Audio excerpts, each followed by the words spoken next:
Belalang sembah yang angkuh dan seekor anggang-anggang. Jauh di dalam hutan, terdapat sebuah telaga yang sangat indah.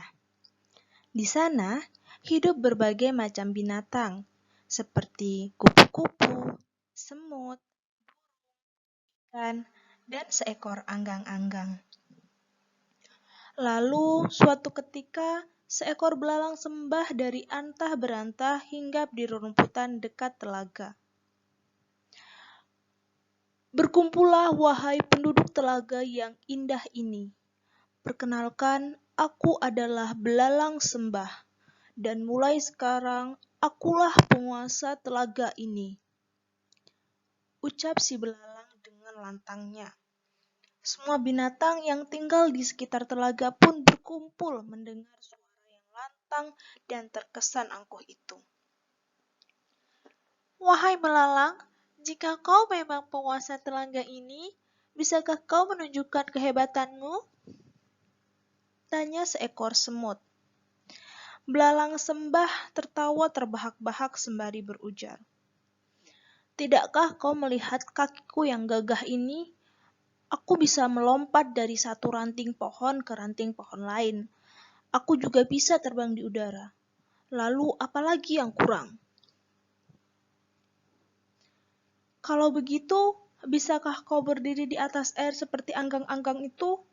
Seru burung pipit. Belalang sembah dengan angkuhnya lalu melompat ke air untuk membuktikan ucapan burung pipit. Ternyata belalang sembah tidak bisa berdiri di atas air dan malah tenggelam. Tolong, tolong, tolong aku tenggelam, teriak belalang sembah dengan panik. Anggang-anggang yang melihat belalang sembah tenggelam lalu berlari sekuat tenaga di permukaan air. Wahai belalang sembah, kami yang hidup di telaga ini tidak pernah mencap diri sebagai penguasa. Kami hidup berdampingan. Ucapan anggang-anggang membuat belalang sembah tersadar. Lalu dengan perintah anggang-anggang, burung pipit pun membantu belalang sembah keluar dari air dan mengajaknya terbang.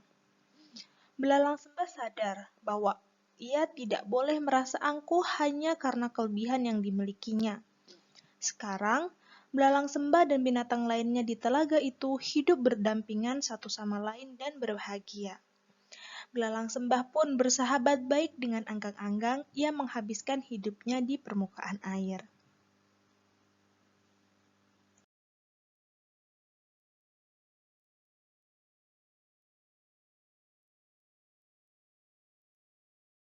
Apakah kalian sudah membaca cerita Belalang Sembah yang Aku dan Seekor Anggang-Anggang? Jika sudah, sekarang coba perhatikan. Mengapa belalang sembah tidak bisa berdiri di atas air, sedangkan anggang-anggang bisa? Bahkan, anggang-anggang dapat berlari di atas air tanpa tergelincir. Mengapa demikian? Untuk mengetahui jawabannya, coba perhatikan materi tegangan permukaan berikut. Apa itu tegangan permukaan? Tegangan permukaan merupakan kecenderungan permukaan zat cair untuk menegang, sehingga permukaannya seperti tertutupi lapisan elastis. Akibatnya, air selalu menuju keadaan dengan luas permukaan yang lebih kecil, yaitu mendatar atau bulat seperti bola. Atau ringkasnya, kita dapat menyebut tegangan permukaan sebagai usaha membentuk luas permukaan baru. Dengan kemampuan ini, zat cair dapat menopang benda-benda yang ringan berada di atasnya, termasuk anggang-anggang. Berat anggang-anggang yang tertumpu pada kaki-kakinya menyebabkan permukaan zat cair sedikit melengkung ke bawah di tempat kaki tersebut menumpuk. Lengkungan tersebut memperluas permukaan zat cair, namun zat cair dengan tegangan permukaannya berusaha mempertahankan luas permukaannya sekecil mungkin. Tegangan permukaan merupakan peristiwa molekuler yang tidak dapat kita amati secara kasat mata. Tegangan permukaan pada zat cair berhubungan dengan garis gaya tegang yang dimiliki oleh permukaan zat cair tersebut.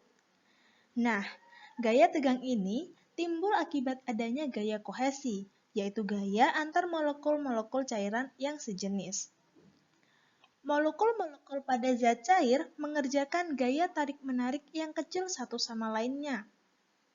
Walaupun secara elektrik molekul tersebut berada pada keadaan netral, namun ada sedikit muatan listrik yang tidak simetris, sehingga memberikan gaya tarik-menarik antar molekul. Sekarang, perhatikan gambar 3.2. Molekul A mengalami gaya kohesi dengan molekul-molekul di sekitarnya dari segala arah, sehingga resultan gaya pada molekul A adalah 0. Molekul B yang berada di permukaan air hanya mengalami gaya kohesi dengan molekul yang ada di samping dan bagian bawahnya. Maka dari itu, resultan pada gaya molekul B adalah ke arah bawah. Resultan gaya ke bawah tidak hanya dialami oleh molekul B, namun pada tiap molekul yang ada di permukaan zat cair. Semua molekul yang berada di permukaan zat cair akan merapat pada molekul di bawahnya, sehingga membuat permukaan cairan menjadi sekecil-kecilnya. Karena jarak antar molekul tersebut lebih rapat, maka permukaan zat cair memiliki sifat yang lebih tahan terhadap tekanan, atau dapat dikatakan permukaannya menjadi lebih tegang seperti lapisan elastis. Permukaan zat cair yang mirip dengan lapisan elastis yang direntangkan mengakibatkan permukaan zat cair menarik benda pada tepinya dengan gaya yang sejajar dengan permukaan. Keadaan ini yang kemudian disebut sebagai tegangan permukaan. Adapun rumus tegangan permukaan yang dilambangkan dengan gamma adalah Ft atau gaya tegangan permukaan pada zat cair dibagi 2L. Gamma sama dengan Ft per 2L, di mana L merupakan panjang permukaannya. Mengapa anggang-anggang disebut sebagai bioindikator pencemaran air? Penelitian yang dilakukan oleh Juliantara pada tahun 2014 menunjukkan bahwa anggang-anggang dapat digunakan untuk mendeteksi perubahan kualitas air seperti pencemaran air. Ketika perairan di mana anggang-anggang tinggal tercemar oleh polutan seperti deterjen dan zat pewarna, maka tegangan permukaan pada air tersebut akan turun. Pada konsentrasi yang tinggi, anggang-anggang akan tenggelam karena nilai gaya tegangan permukaannya lebih kecil dibanding efek sebaran massa tubuh anggang-anggang.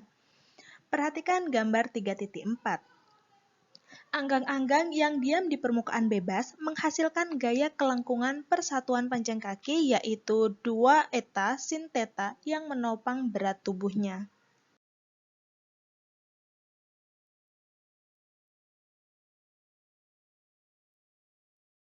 Lalu, bagaimana ya konsep tegangan permukaan dapat menjelaskan fenomena anggang-anggang yang dapat berdiri, bahkan berlari di permukaan air?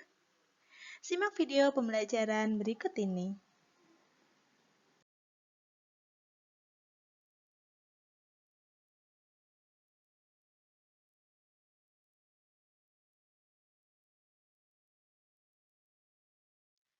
Sekarang, coba lakukan percobaan sederhana berikut. Pertama, siapkan sebuah silet. Kedua, gelas air mineral bekas yang sudah diisi air sampai penuh. Dan yang ketiga, siapkan 10 ml sabun cuci piring cair atau seperlunya saja.